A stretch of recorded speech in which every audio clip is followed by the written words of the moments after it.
Hare Krishna. Question from Prathamesh Prabhu.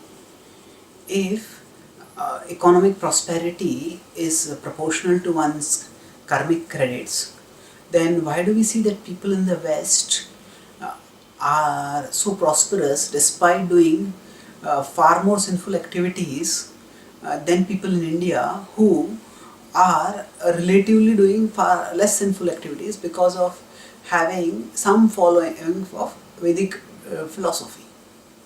Answer: there are multiple factors to be considered when we try to see how philosophical truths play out in real life.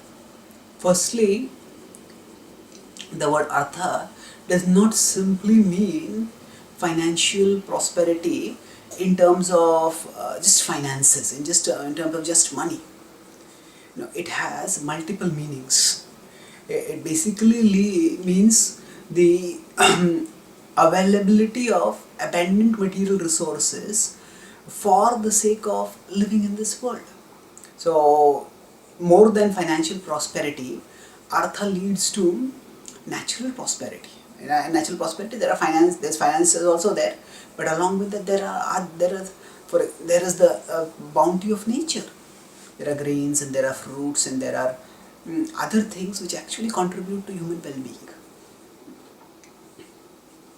So, when we live according to dharma, then we get the resources which are needed for being happy in this world. So, because of excessive propaganda, materialistic propaganda, misleading materialistic propaganda rather, that there is too much infatuation with money.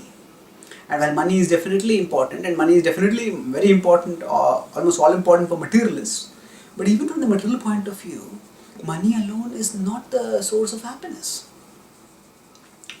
There's a lot of money.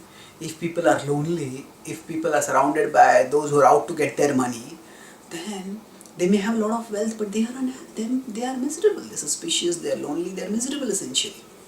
So we see that Ravana, despite doing a lot of bad karma, had golden Lanka. He had phenomenal amount of prosperity.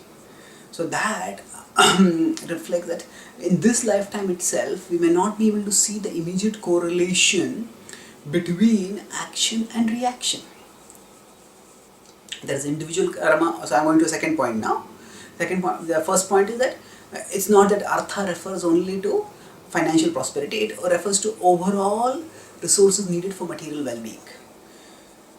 And although from the point of view of having resources, many times people in the rural areas may seem very poverty-stricken as compared to people in the urban areas, but actually by living close to nature, many of them are having much more peaceful and relatively speaking joyful lives. Not everyone, no doubt there are villages also where the people are miserable, and there are cities also where people are distressed, stressed and miserable. So the point is, we cannot simplistically equate just financial resources with artha or with happiness, even at the material level. So secondly, there is individual karma which may or may not play out, which may not immediately bear results. Just like Ravana's sins, it took some time for him to catch up.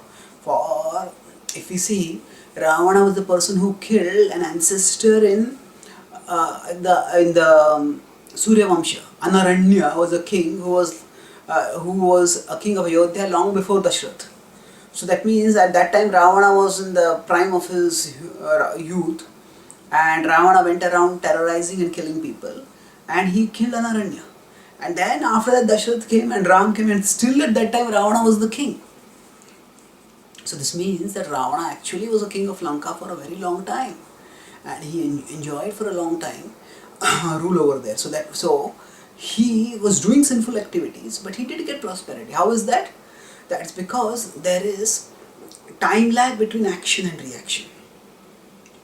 So Ravana's prosperity was because of whatever austerity he had done, and he had pleased Brahma, and he had done some good by that, because of which he got the prosperity. But he was doing sin now, and that reaction would come. So in karma, there is the principle of karma, and action reaction is there.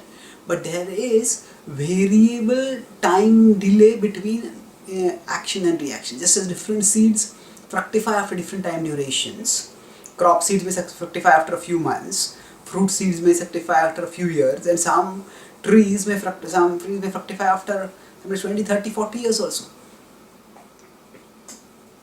So similarly, different karmic reactions fructify after different time durations. So if people are doing some sinful activities, then certain reactions will come. The reactions will definitely come, but when they will come, that will vary. So if people in the West say are doing lots of sinful activities, at an individual level, all of them will get reactions. But at a social or a group level, other factors also come into the picture. So what is that? Now we have to understand that reactions come, the reactions that we get are based not just on our past life. It's also based on the actions that we do in this life. So that means that at one level we are talking about sinful activities leading to sinful reactions. They may come in this life, they may come in next life. But along with that, the actions that we do in this life, they also have immediate consequences. If if somebody runs on a floor that is slippery, the person will slip and may break a leg. That is a careless action done at this particular time, and that careless action led to a careless reaction. So now does one have to go into analysis by paralysis mode, thinking that, oh, did I do some past bad karma because of which I ran here and because of which I slipped and fell? Once some devotees, they were driving, they were going for book distribution, and they were driving at reckless speed, and there was an accident. And then, when this report came to Srila Prabhupada, the devotee who reported, he asked Srila Prabhupada that, Prabhupada, was this because of the accident because of Krishna's arrangement? So Prabhupada was agreeing. He said, because of their carelessness. They should not have driven so fast. So the point is that even this life, the way we live and the way we act also determines reactions. Also determines has reactions in the sense that it has consequences on the way we live. So we see at a material level, in the Western countries, they are doing management properly, relatively speaking, much more properly than is being done in India. And so if the resources are better managed, then naturally there will be more comfortable conditions. So now this is irrespective of whether one is doing some sinful activities or not. So the sinful activities are done, the reactions will come for it. But irrespective of whether one is doing sinful activities or pious activities, there are certain actions which one has to take for protection. So irrespective of a person, whether a person is virtuous or vicious, the person puts a hand in fire, that hand will get burned. That will not depend on whether the person is vicious or virtuous. So similarly, if one does not do management of resources well, then there will be reactions. So historically, if we see, the Indian rulers were often caught in internecine fights, and they did not have united vision, and that's why they were vulnerable to attacks by invaders. And these invaders came to India and they plundered India. So the current prosperity or lack of prosperity that we see in India, the karmic reactions, we can't see this prosperity as simply only good karma or bad karma. Because if we are going to look for bad karma and good karma and its reactions, then we will see that the Pandavas, what bad karma had they done, and they had to suffer for so long in their lifetime. They had to go through so much mortification and humiliation. Now yes, we also have to look at, we may say at one level, the Pandavas' suffering was just the pastime arranged by the Lord. That is fine. But then there are other stories also which are described, where in Nala Damayanti, they had to suffer a lot for whatever reason. So the point is, it's a very simple point, that I made two distinct points. First point was that between every good karma will have a good result, every bad karma will have a bad result, but there is a time duration between that. And that's why we may not see necessarily prosperity resulting from good karma and adversity resulting from bad karma within this lifetime or within our finite vision. second point I made is that irrespective of whether one is doing good or bad karma, there are certain things which need to be basically done to be able to live well in this life. And if one doesn't do them, then there are going to be consequences of that. So if we see at the material level, many of the Indian kings throughout history have not been at all competent in protecting the kingdom because of their internecine fights. They did not present a united front against the invaders and they succumbed. And India was plundered repeatedly. So India's current poverty is a result much more of its material level mismanagement of resources and not so much a result of sinful activities. That's the second reason which you can talk about. And relatively speaking, in the West, material resources are managed much better.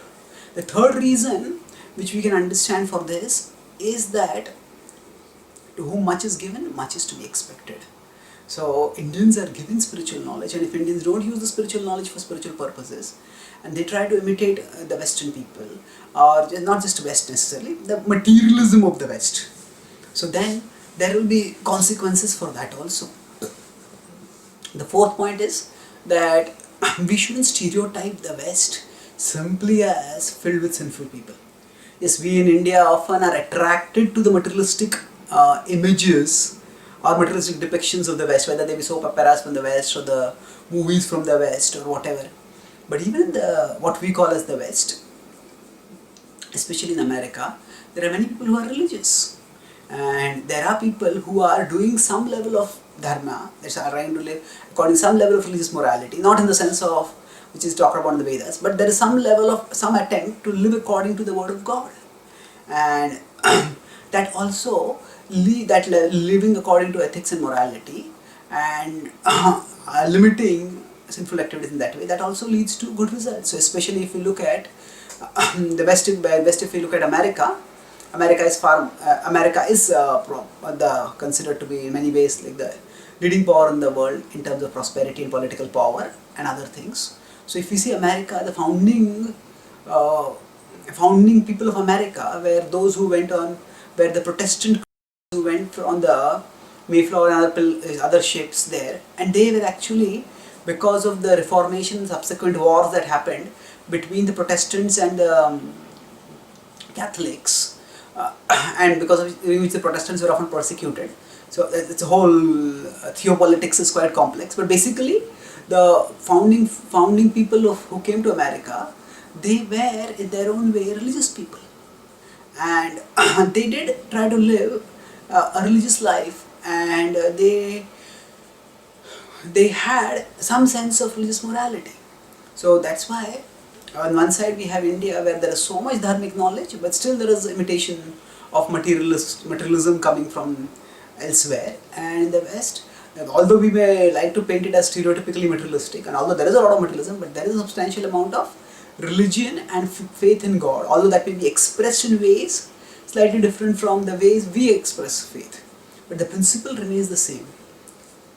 And further, beyond all this, the most important thing to recognize is that Kalir Dosho Nidhe Rajan, the Kali Yuga is an ocean of faults. So the ocean of faults means also that among the many faults of Kali Yuga, one of them is that, as it is said in Tamoguna, knowledge in Tamoguna is sarvarthan viparitamscha dharmam adharmamitiya manyate tamasavritaha sarvarthan viparitamscha buddhisa parthamasi.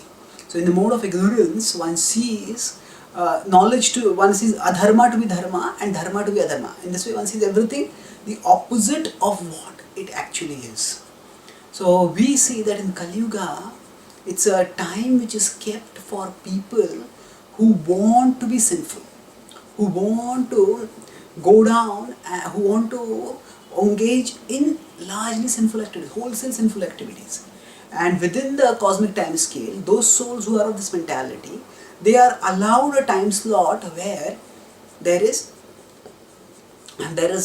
facility provided for engagement in wholesale sinful activities. So what happens? Because of this, that at one level there is to be facilitation. So if you look at Kala, that as per the, we could call it roughly speaking as per the law of Kala in terms of Satyuga, Treta Yuga, Dwapara Yuga, Kali Yuga, in terms of the descent of the ages. As per the law of Kala, in Kali Yuga is the age when sinful people are provided a facility for engaging in their most sinful fantasies, by which they will recognize that, oh, eventually the purpose of all this is for them, whatever wild fantasies they have, they engage. And then by this gradually they'll realize, I did all that I thought that would make me happy, but it's not making me happy. There must be something else in life that I can do which will make me happy. And in that way, people then become open. In the next stage, say Satyuga, to what is it I'm supposed to do? They become open to dharma. So basic point is that as per the progression of Kala, Kali Yuga is an age where people are meant to be souls who want to enjoy in grossly sinful ways. They are provided a facility for gross sensual enjoyment. But at the same time, the law of karma still remains. So by the law of karma, every action will produce a reaction. So then, how is the principle of Kala providing to provide a license to provide a facility for souls to engage in sinful activities, and the law of karma that every action will give a reaction? How are these two to be reconciled? These are reconciled by making the reactions not so easily visible to sensory perception. That means the reactions come at the mental level instead of at the physical level. And so we see that as soon as the person engages in sinful activity, that be motivated by lust or greed or whatever else, the result of that is rajasastu phalam dukkham. Result of rajoguna is misery. And once a person embraces rajoguna and beyond that tamoguna, the person is going to be miserable, inevitably. But so for example, if a person is agitated by lust, yes, at an external level, one may see that, oh, this person is having free sex with anyone and everyone, and this person is enjoying. But internally, dushpurena, lust is burning. And no matter how much one enjoys, one wants more and more and more. And that craving for more and more and more can never be satisfied. And that's why, no matter how much one enjoys, as soon as one sees another attractive sense object, the craving of lust starts burning. And in that way, one is perpetually agitated. And one stays entangled. So, what happens is that because the reactions are coming, we see in Kali Yuga there's a huge amount of adhyatmic klesh, especially in terms of mental suffering. And what we call as prosperous parts of the world, even in this prosperous part, there is a huge level of depression and other mental health problems, and then even suicidal urges and suicide also. So depression, addiction, and such things are skyrocketing in what we consider the prosperous countries. So this indicates that actually people are suffering. So if dharma leads to artha, and we are supposedly claiming that some people have artha, but artha is not just the provision of material facilities. Artha is that which, the facilities which lead to material happiness. So people are not happy even materially. They are agitated, they are anxious, they are crushed by desires and desires and anxieties. So the karma is producing reaction, but rather than producing necessarily a reaction in terms that are visible in terms of, say, poverty, there is misery amidst prosperity. So people are often comfortably miserable. But whether there is a comfortable misery or uncomfortable misery, it's still misery. So if a person is in stress, a person is on the streets in the hot heat of the sun and is sweating, we can see that is misery. But if a person is sitting on a posh car, in a posh seat, in an air-conditioned room, in a plush office, then we think of that person very comfortable. But that person there may have so many anxieties that despite there being a AC, that person sweats not because of heat but because of anxiety, because of stress. And that people have emotional breakdowns because of that. And so the point is, the reactions can come also at atmic level, at the level of mental problems, and these mental problems are skyrocketing, which just indicate that that without living a life of virtue, one cannot have happiness. Even if one circumstantially, because of delayed karmic reactions coming up, it seems as if one is not getting reactions, but at an internal level, one is still getting the reaction of agitation, anxiety, and misery. Thank you. Hare Krishna.